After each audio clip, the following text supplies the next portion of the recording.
แม่น ก็พอกะเบิ่งว่าละคมราคาสิพอว่าพอเฮ็ดได้เท่าใด ก็เบิ่งคันว่าหนึ่งมากก็ พอไล่เบิ่ง ไล่เบิ่งคันว่าหม่งหมื่นกับหมื่นปลายๆนะพอว่ารถว่าได้อยู่บ่ตอนนี้ ได้อยู่ พอว่าได้ก็ว่าเลยรถลำปลายเท่า ได้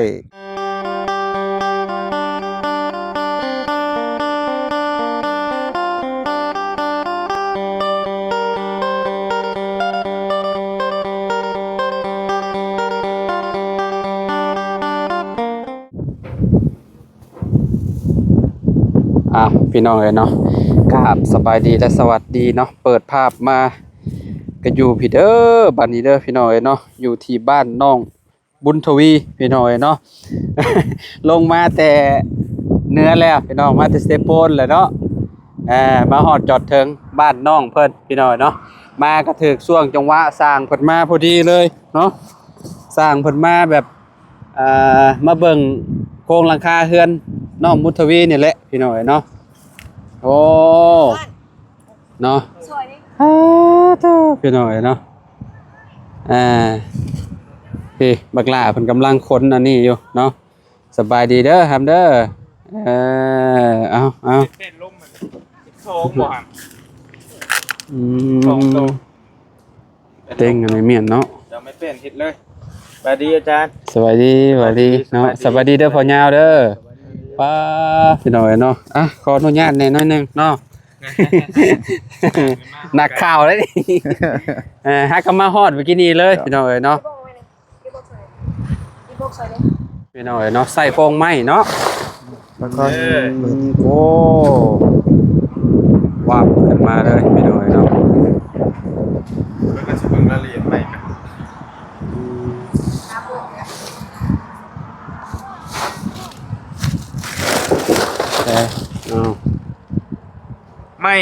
ไม่หาคูณ10หั่น15โตความยาว5เมตรไม่4เป็น65โตไม่หน้า12หั่น14โตความยาว5เมตรก็จดมาให้แล้วก็ไม่เป็นลม12แผ่น เป็นลม พอกับจังหวะกันอีกทีนึงเนาะ ใส่ตัวจริง ก็ได้พอกับเบิ่งตัวจริงก่อน มันหลังคาธนาแบบ กันเลย 12มันโดดกันเลยได้ ดูกันเลย ได้เยอะมากเหรอวะเอาดิออกยากได้ พอว่ายังก็ ว่านาเป็นประเภทหลังคาทรงโมเดิร์นหรือทรงเพื่อน ชงขึ้นสเตลเลยเพราะโมเดิร์นเลยคือกันเลย เอาโมเดิร์นป่ะ แมนโมเดิร์นคือกันเลย ชงคือกันนั่นแหละเพราะอันนี้แหละมองข้างหน้าน่ะสิเฮ็ดเป็นเซ็กของมือข้างหน้าเหลือไว้2ห้อง เพศหลังคานี่อัตราคานี่ไปนี่เนาะตัวนี้ไปพี่ อันนี้เป็นเซ็กลงมาดีด้วยพอ เล็ เซ็ ก ก ครับสวัสดี เริ่มลงอย่างนี้ เธอลงไปแบบ แต่ พุ่น ว่าเพิ่นก่อพิษไปเลยหักยามัน ก่อพิษก่อนเลย กันเชื่อว่าพิษนั่นแหละเพราะว่าเฮาสิเฮ็ดห้องนั่งเล่นน่ะช่องห้องเด้ เอาเขาก็เอาออกเลยเอาออกบ่ได้บ่บ่ดี เอาออกก็ได้หรือว่าสิบ่เป็นอีกห้องนึงก็ได้แต่จงห้องนั่งเล่นห้องเดียว ก่อห้องนอนเลยติ เป็นก่อห้องทางเข้านี่แต่ว่าสิบ่มีหม่องเล่น มันก็บ่คักแล้วเขาว่ามันสิบ่โล่งเด้มันสิเป็นแบบปิดเด้ซะ ก็จังว่ากันเราเอาตัวหลังคาก่อน เอาราคาก็ได้ จ้าสบายดี เจ้าสบายดีพี่น้อง มาทายรับการพร้อมกันเลย มาเราคือรู้ว่าผลอะไรกำลังใหญ่เนาะเพื่อนอยากซ้ำขนาดที่เขาเคยเห็นมา6 ฟุต 9 ยาวนี่9เนาะ แม่ย่านี่9 ขวบ บ่วง6เมตรโอ้เขางามนี่ทางหลังเนาะ เขาน้องคนนั้น ปอซะเข่าดำหรือหยอดนี่ฮะ เขาเป็นหยอดบอกบุตรวีเขาหยอดเข้าลำนะให้เขาบ้านนะ หวาน ตัวดูแลหญ้าได้ดีเด้ ดูแลหญ้าได้ดีนี่นะมันลด น้ำได้ มากก็ยังก็ ได้เด้ ขักงามเลยสำดำเลยนี่เนาะโอ้คัก ข้อสำคัญดำกับว่า แม่นคือกันเลยเขาคิดว่าดำติโอ้สายฟ้ามาเลยสายฟ้าบ่เจอนาบ่าวบ่เนาะบายดีฮัม โอ้ สบาย ดี ดี ใช้เอวเจ้าหันดีม่วนขึ้นก่อนบ่ได้บ่ฮือม่วนเขาไว้ก่อน เด็กแลบได้นี่ โยกโยก แม่นไอ้เพ เพ ล ล ง งผ้านะที่ต่อว่าจะพูดพอแต่ว่ายังบ่ได้ไปขอน้ำเพิ่น เออ ก็ตกลงกันได้แหละกับฟ้าเบิ่งกันมื้อแรงกันว่าพ่อไปเนาะสิพาน้องเพิ่นไปออกมาแต่เกิดหลังนั้นได้จักเม็ดกะว่าหมู่อาจารย์ โหลายเติบแล้ว ดับลอยไป ลอยปลาย มีใน130หรือ40 ก็ได้อยู่พอดีคันว่าสิวัดผู้ไกลพุ่นเพิ่นเอาเข้าแล้วบ่ไฟแล้วบ่ดิ เขาเดี๋ยวนี้ยังไม่ได้ เพิ่นเอาเข้าแล้วบ่ บ่เฮือนหลังนี้เนี่ยมีแต่แม่นบ่ไฟ ที่จะเขาสั่ง อื คัน ม ก็ต่อมาตะวันเพิ่น เพราะว่าจังหวัดคือกัน ฮะ เอา ปานบ่ว่าเลย มีแต่ไปขออยู่ทั้งวัดแล้วก็เว้าโลลวงเพิ่นแล้วก็เฮาก็ต่อเดินมาพี่เลยเว้าแข่งทั้งเพิ่นก่อน แจ้งทางวัดพุ่นเลยเนาะ แจ้งทั้งวัดแล้วก็มานี่แล้วก็เรือนหลังนั้นมีคนอยู่บ่จังเว้ากับเพิ่นแล้วขอต่อนํเพิ่นมันช่องมันช่องจังห เพิ่น วะ ต่อมาแต่วัดบ่ไป ไอ้ก็ ต้ม บ่ได้สร้างถามนึงง ล ล ม ง ตอน ไฟ นั้น เพิ่น ก่อน เอง อืม เฉพาะข่อยแนมจังบ่มีมองอันใช้ไฟลงมีแต่มองวัดอย่างเดียวเลย เฮาต้องไปเว้า2หมองซะ ส เดี๋ยวว่าน้ำวัดอีกเทื่อนึงมาว่าเจ้าของเฮือนนั่นอีกเทื่อนึง ต้อง หรือว่า นั้น คันฉายไฟเฮาเพียงพอก็ขอวัดอย่างเดียวแล้วก็ยาวมันสิยาวโพดนี้ โอ้ยาวแล้วระดับ200 200 2 3 ใกล้ใกล้กว่า จังอันนั้นเนาะ ได้อยู่แล้วบ่ยากหรอกไปพ่อไปนั่งอยู่โฮมก่อนก็ได้ได้แล้วพ่อ การได้แล้วครับ ไปล่มกันอยู่พุ่นแล้วบัดนี้ปะ ได้อยู่ นี่ก็ดิบอก ต้นข้อ เป็นต้นข้อแล้วบัดนี้ แต่บอกอยู่พุ่นก็มีเฮาจังคุยกันอีกขั้นตอนก็ อืม มีบอกหลายบอกหลายแล้วบอกเลยต้องปอง โอ้ ป้า โอ้หวานปักโบ่งพร้อมน่ะเนาะ ระวังเลยนะรถมันคันได้ คือว่าเห็นน้องนิ้วกับแม่น่ะบ่ มือละมือก่อน เอ้าข่อยคือเห็นแล่นขึ้นไปพลานผมบ่แม่นรถลอตตี้อันรถวีโก้ฮะ แม่นละหน่อยบ่ได้เบิ่ง เห็นพ่อกันอยู่พุ่น อันนั้นลุงพี่ขออนุญาต จ้าม องนั่งนะครับผมมี ต้องมีเตียงเนาะจังอันหนึงเนาะ เอ้า เตียงก็มีอันเดียว เป็นยังได้อยู่ ได้แล้ว นั่งก็เป็นยังจนละมือมันแห้งจ้ะ โอ้ยอ่ะ ตั้งกล้องไว้ จะตั้งบ่ ขอไปนั่ง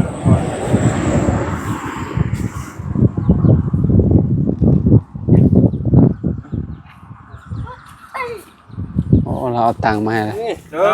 ด้อ เข้าใจต้องตั้ง ไปเข้าเบาลี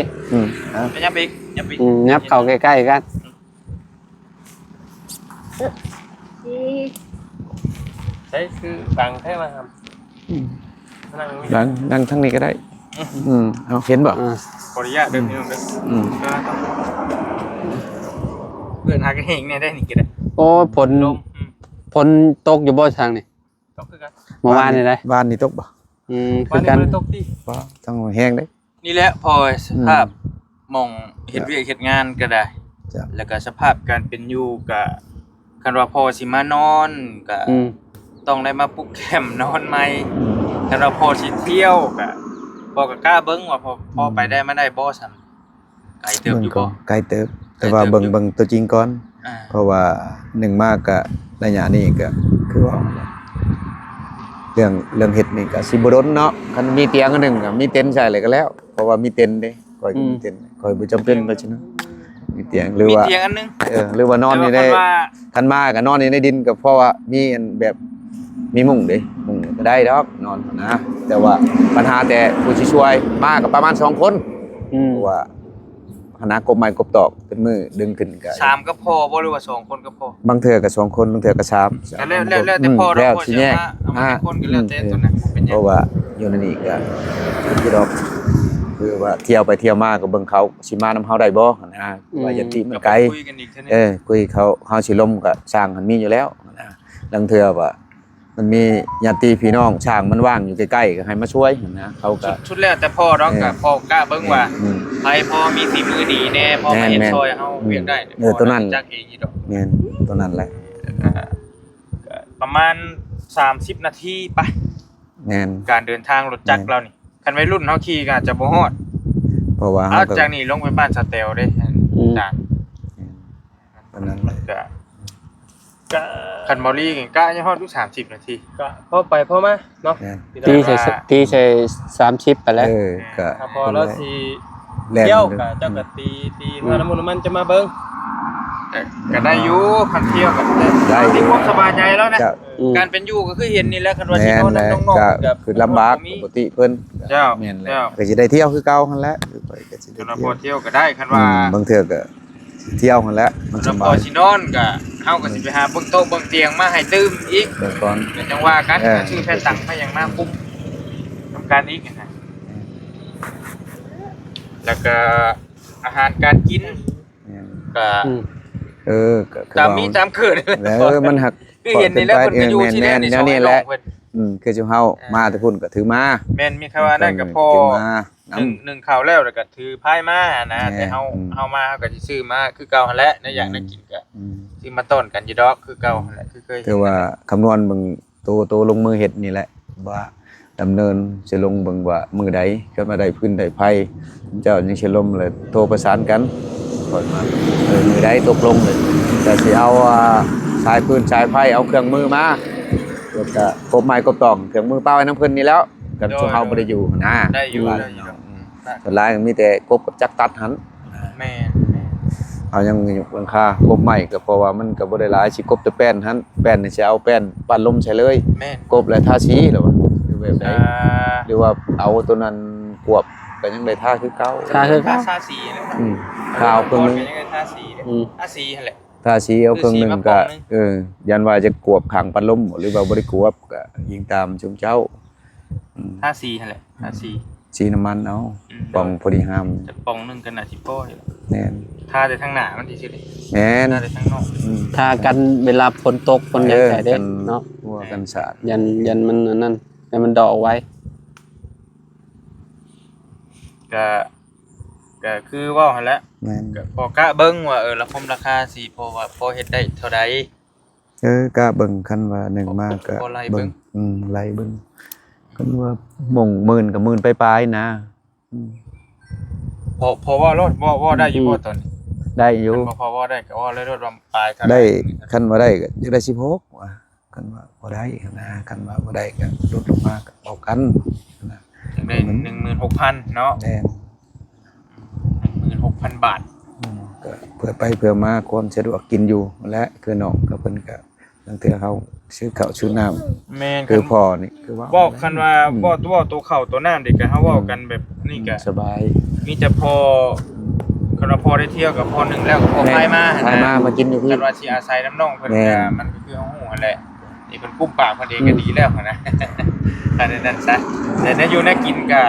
เฮามาก็คือเฮาเว้า ซื้อ หั่นแห มา ละซื้อมาฝาก ต กั ลาด น พุ่นแหละ แต่ว่าบางมื้อเฮาอาจ แม่ จะ น ค่าเวียเฮาอาจจะบ่ได้มาก็อาจจะโทรถามประสานกันว่านั่นนี่นะ มึงทำมา บางมื้อเฮามาก็แต่ว่าช่วงนี้ก็มาตลอดที่ดอกเพ อืม ราะว่าพื้นว่าถ้าเฮามีเวียกทางอื่นเฮาก็ไปหันนะโทรประสานกันสิซื้อมาไว้อยู่มาม่าปลากระป๋องก็ได้น้ำนองก็มีหลายอยู่ พอแล้ว บ่ได้จำ เป็นหยังดอก กินจบว่าได้ฉันแล้วว่า 16,000 16,000 บาท ฝ่ายพ่อ แล้วสำนี้ ทางฝ่ายพ่อ เพราะว่าลิงก์กันเด้มีค่าสร้าง อืม นำบ่ลิว่ายาวมาบ่นำการต่อโพแล้วลงอีกบ่หรือว่าใดๆก็ถึงว่ากัน มาด้านมันบ่ได้ยากเลยคนดี เราบอกง่ายๆอยู่ดอกเราบอกบ่ได้ยาก มาควรเนาะเราไปทำกับตัวยาวว่ามานี่แหละเราทำเราก็อ่านไปมาแล้วพี่น้องเลย 16,000 บาทบอกง่ายๆเลยแล้วก็ ตัวยาวก็ว่าโอเคอยู่เนาะพอไปพอมาช่วงจะว่าหมู่ผู้สี่พอรถเราอีกบ่กัน เออกับชวนโทรนี่ก็บ่อยากกดกันหลายหั่นนะอยู่จะพอ16,000กับ16,000แต่ว่าก็เรื่องอาหารการกินก็คือเฮาเว้าหั่นแหละพอมีก็พอถือมา ก็ เอา บ่อยากให้ลูกลำบากคันสิเว้าก็ดี เอาว่าง่ายกับบางมือเข้ามาอาจจะมี แม่น อืม แม่น หรือว่าบางมือเข้ามาอาจจะบ่มีก็มี แม่น อืม เฮา เรา ก็ ต้อง บ่อยากกดกัน เฮาต้องเตรียมไว้อยู่หั่นแล้วเพราะว่าเฮามาเฮ็ดเฮาก็มันไกลคือเว้าแล้วสิอาศัยอยู่นี่ก็เพิ่นก็สิมีหยังแต่โตเพิ่นก็ยังซ้ำนี่ แม่คือเห็นนั่นแหละ คือตอนนั้น พ่อแม่ก็บ่ แม่ อยู่ แม่น มีแต่พอ16,000กับ16,000ก็ได้อยู่ เจ้า เอาให้ได้อยู่คันซ้ำนั้นแล้วก็จังว่ากันพอ จ้ะ ว่างมื้อใดพอมาเฮ็ดมื้อใด แม่น ก็เฮา มี จะ แต่เมื่อแรกนี่มีแต่คนกลัวว่า เจ้าโทรหาช้าง โทรหาสร้างว่าจะคนสิขึ้นมานํข่อย จ้ะ บัดนี้แหละมีแต่ให้เขามากบไป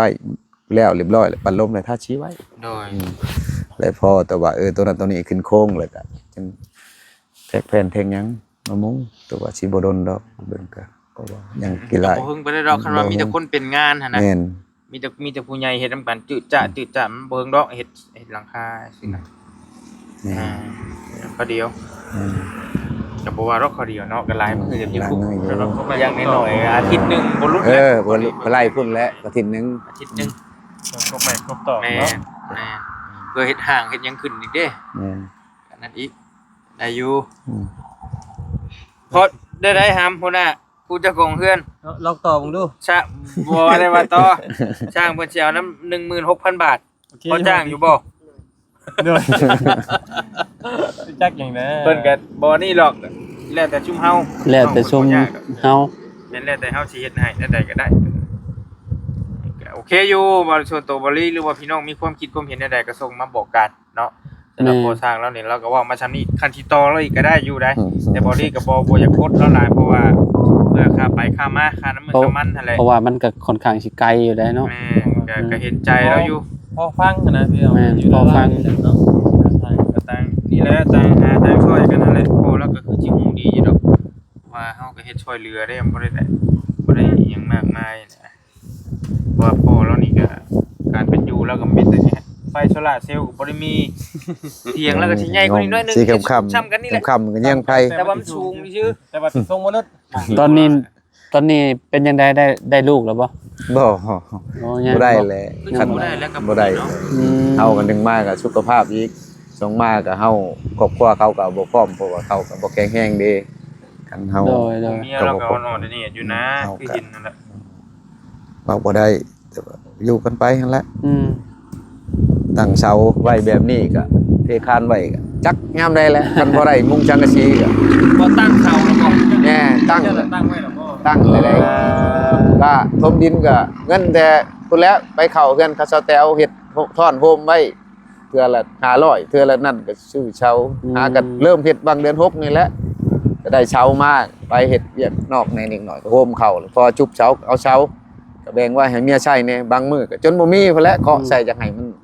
พอได้ อัน อยู่ ยับลงไปเดินหมองพ่อพาไปเบิ่งตอนนั้นหรอ แม่นอยู่ในสิเข้าตรงดงยางเลยแนมเข้ามามันบ่หักไม้นั่นแหละบ่ห่มล่ะ จักต้น ก็ ซ้ำกันเลย สิลื่นกันก็บ่หลาย7คูณ8นี่แหละดูซ้ำชูซีกันลื่นกันหน่อยนึง พวกคุณเอา ลื่นเม็ดนึง เอ้าก็บ่ลื่นลำไรก็เลยก็ซ้ำกันผู้นี้ยาว ต้นนั้นยาวเจ้าชันเนาะ ก็ซ้ำกันสิว่า ซ้ำ นะ กันแต่ของเราสิชันกว่าแต่ว่าสิกว้างกว่า ก่อนกว่า โอเค 7คูณอยู่ก็ 7คูณ8 7คูณ8 ก็จำกัด ซ้ำกัน จำกัด เดี๋ยวว่าความกว้างความยาวนี่ แต่ว่าของเรากว้างกว่า กว้างกว่าแต่เราสิชันกว่า แม่น เนี่ยว่า9คูณ6พี่เนาะ แม่น ใหญ่ชันอันนี้เฮาน้อยยาว อืม ก็ได้นั่นโลดเอา เป็นในสภาพเลย เอาแม่นละว่าอาจารย์ แม่น ของเรามันใหญ่แต่ว่ามันชัน เอ้บ่นิว แต่ว่าตัวนั้นน่ะมันอันของเฮานี่มัน ไม่ว่าแล้วเห็นอยู่ หอมแต่ว่ามันยาวเลย ประมาณนั้นเนาะ แม่น คันว่าพ่ออันไปคุยกับช่างได้นี่พร้อมเฮ็ดมื้อใด บ่โดนแล้วคันเอาขึ้นเฮ็ดนี่เขาก็จะฮอด คือมาเลยโดนแล้ว ย่อ เนาะ ไว้นั่นแหละตกลงมื้อแรงเช็ค เฮาก็มักนั่นแหละ เพราะว่าสร้างผู้นั้นว่างเลยถือว่าเอากรรมกรมาผู้หนึงมาลุยเลย ว่าเฮาเองก็สิคือว่านั่นแหละสิได้ไปถาม นึง ไฟ ว่า เลยจังหน่อ คัน ย ว่าบ่อยากกดน่วงกัน เพราะว่าเฮาได้ครับปัญหาแยกกันว่า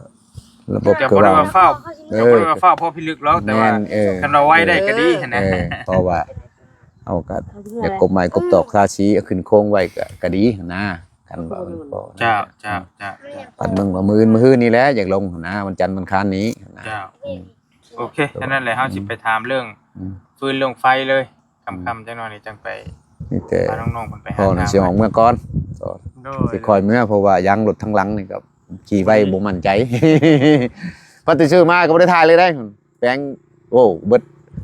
มันก็ลาดไปปลายในช่องมีเข้าช่องล้านจะเข้าช้ำแล้วอันนั้นอันนี้ท่อก็ท่อใหญ่ ถ่ายออก น้อยเนาะมันต้องเปลี่ยนตีนให นี่ ญ่ สิได้เตียนปิ้น เป ให ลี่ ญ่ ยนล้อเป็นอันนั้น ไปรุ่นได้เดี๋ยวเที่ยวรุ่น เยอะกับวัยรุ่นแล้วก็เอามาซื้อเปิดได้ เก่าละเครื่องเก่าแล้วก็ได้ ก็ขี่ไปได้ขี่ไปคันบ่เอาตัวใหม่ก็มันบ่ถึงขี่บ่โหและขี่ไป แล้วให้น้องเพิ่นว่าเมื่อใดยังอยู่บ่พลาดบ่ โดยสวัสดีเด้อน้องนิวเนาะนี่ โอเคตามนั้นแล้วเนาะพ่อเนาะ เจ้า ตามที่คุยกันแล้วก็ แม่น ข้าวน้ำซ้ำปลาก็ให้พึ่งพ่อเป็นหลักนะ เนี่ยนะจังว่านะบ่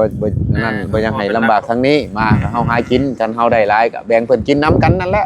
เป็นนั้น มากินกัน แต่ว่าเรื่องนอนบ่นอนน่ะก็พ่อจะล บ่ ง ทัน ไป เว้า นิดนึง เบิ่งก่อนบ่ทันเว้า จังคุ กั ย นพ กั อน เที่ยวมันสะดวกเฮาก็เที่ยวเอานั่งเทื่อสิเอาน้ำมันใส่รถไถเขาเที่ยวไปเที่ยวมานะรถไถมันหลายคนเอามันก็สบาย แล้ว มัน แต่ ไว แล้วนะแล้วเรา มันสบาย สะดวกเรา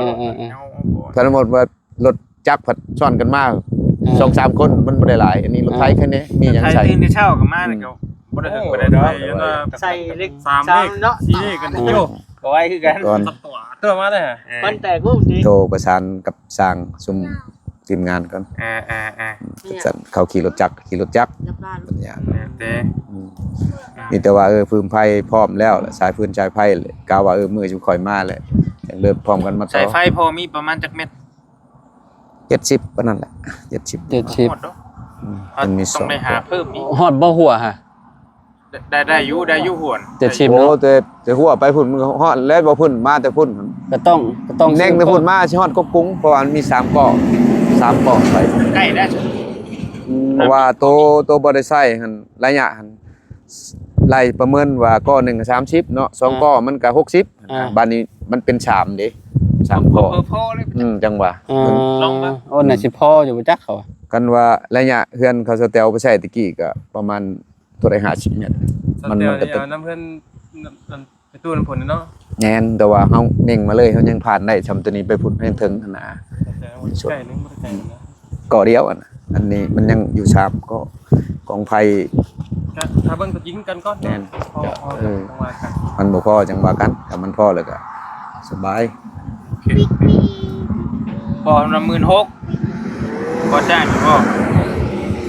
เราว่าโตก็ได้ใครอยากโตแต่บ่ได้โตเราดอกเรา16,000ก็16,000ว่ากัน ไปเนาะ ก็สิไม้ลายมือเฮาเราก็พอเห็นอยู่เฮือนสแตลนั่นแหละสั่งเราเห็นเฮือนสแตลเอาสำนั้นเลยแหละพ่อ จ้ะ ขนาดความอันนั้นมันก็ความตัวแซกมันหั่นน่ะจักสิแม่นจักเส้นพอจื้ออยู่บ่เพิ่นเบิด อันใด แม่นแหละแม่นแหละ ความต่ำความสูงมัน เฮาไล่เบิ่งประมาณ แม่น บ่ฮอดได้บ่ฮอดเมตร เนาะ ประมาณ แต่เก้า 80 ค่อยเฮ็ดอันน่ะ80บ่เตียงเอาลงเลย70หรือว่าเรา 75ซะ เพราะว่าเฮามาปรับอยู่ในนี่สมมุติว่าเฮาออกไปคอนมันเฮาปรับเบิ่งตัวนี้เต็งๆมันระยะเจาะดิกองว่ามันเป็นคือกระเทือบเพิ่นสเตลมันก็สิประมาณ50-60นี่แหละ70ก็เย็นๆโพด มันย่อเนาะ แล้วนั้น สูงคนของ พอ มัน เตียงคุ้มเองแนว อย่างเงี้ย 8ชิปก็อยากเบิดโพดอยู่ เบิ่ง แล้ว ตัว พอ จ ดี ริง พอดีนะเบิ่งตัวจริงบัด บ่เฮาวาดภาพอยู่ลุมก่อนเฮาสิจัดให้อยู่ลุมว่าซำนี้แล้วเฮาจึงขึ้นไปใช้มันบ่พลาดสบาย มันจะ วาด เป็น ภาพก็ดีคือกันพอ เอาใหม่มาเบิ่งไว้ซำนั้นโอเคแล้วเฮาต้องเฮ็ดแบบนั้นนิ่งเพียกจับเบิ่งซำนั้นกันพร้อมอยู่ลุมแบบเฮาขี้ไล่เจี้ยหั่นแหละสำหรับฉะนั้นมันมันงามเฮาก็ขึ้นไปตั้งใช้มันสบายก็โอเค ประมาณนั้นเนาะ กันนั่นแหละเรื่องอยู่เรื่องนอนก็จังว่ากันอีกทีนึงเราสิเที่ยวบ่หรือเราสินอน กันว่าปกติขึ้นข่อยมาอยู่เองก็มีเฮือนพี่น้องบัดนี้ก็เฮือนครอบครัวอันนั้นของแม่ก็เข้าพุ่นแล้วบ้านพงโฮน้ำเที่ยงแต่ว่าเฮาอยากนอนอยู่พี่น้องแถวใกล้ๆนี่ก็ได้อยู่ยันมันยากครอบครัวอยู่พุ่นนะยันพี่น้องเราก็อยู่ผู้เดียวเด้ กับเป็นห่วงทางนั้นน้ำเนาะ แม่นเพราะว่าพื้นไผก็บ่มีเด้ ไฟฟืนไฟก็บ่มีอีก พอเที่ยวได้อยู่นะ เที่ยวได้อยู่ ได้ ก็บ่ได้ไกลแล้ว ไกลบันไดผู้ดีไปผู้ดีมา รถไทยกับ ซับปาดเลย รถไถเฮาก็ออกแต่เช้านี่หั่นแหละ ไทยกับไป30ปลายนาทีไป บ้านไหนนะ 40นาทีแบบนั้นแหละ อยู่คำยิงกระติกเลย บอดี้อยู่ครับเฮงเทคเลยมันเป็นได้บอดี้อยู่ครับนะฮะ เล่นคล้องเลย ไว้ดีบ่บ่ดีนี่ เราพาไปตัดผมมื้อนั้นบ่ โอ้ว้าวจะกันอีกแล้ว เหยียบโกโก้ติ คือเราไปอย่างเงี้ยไปยินนำไปปุ๊บ เออ ปั๊บปั๊บ ปั๊บปั๊บ อ่า ฟังอะไรนะ แล้วได้พอก้อนบาทนี่พอดีเลย นั่นเลยเลย นี่แหละ บ่สิเอาเราสิเมื่อเด้อเด้เราสิเอาอันนี้สิไปให้เราซื้อร้อยมันยังกินเริ่มทางก่อน ยังใส่น้ำมันก็เหลืออยู่ชาวพันสิมาฮอดบ่ใส่เลยเด้ชาวพัน พอมีเงินมีเองเด้ โอ้ยได้แล้วบ่ฮอดก็เดี๋ยวยัน พอ เอา ได้มื้อซื้อร้อยกินมื้อน้ำทางหั่นนะ ขอบใจซะ เป็นหยังบ่เป็นหยัง ผมบอกขอบใจหลายๆ โด เด้อย จ้ะ อันนั้นแล้วก็จังประสานหากันเพราะ จ้ะ เบอร์เฮาหั่นแหละโทรมาหา ยังสิไปให้เสียงโทรศัพท์นี่ให้เขาเห็นให้ เสียง ย้อมมันบ่ได้ยินโทรศัพท์บ่ตายเจอยังกับชะม้อยอยู่ มันล็อกเองติ จังหวะแบบนั้นแหละ เนาะ แบบให้ทีมงานนั้นไปมาสุดก่อนก็สาวบุญโทรหาก็บ่ได้ยินเสียง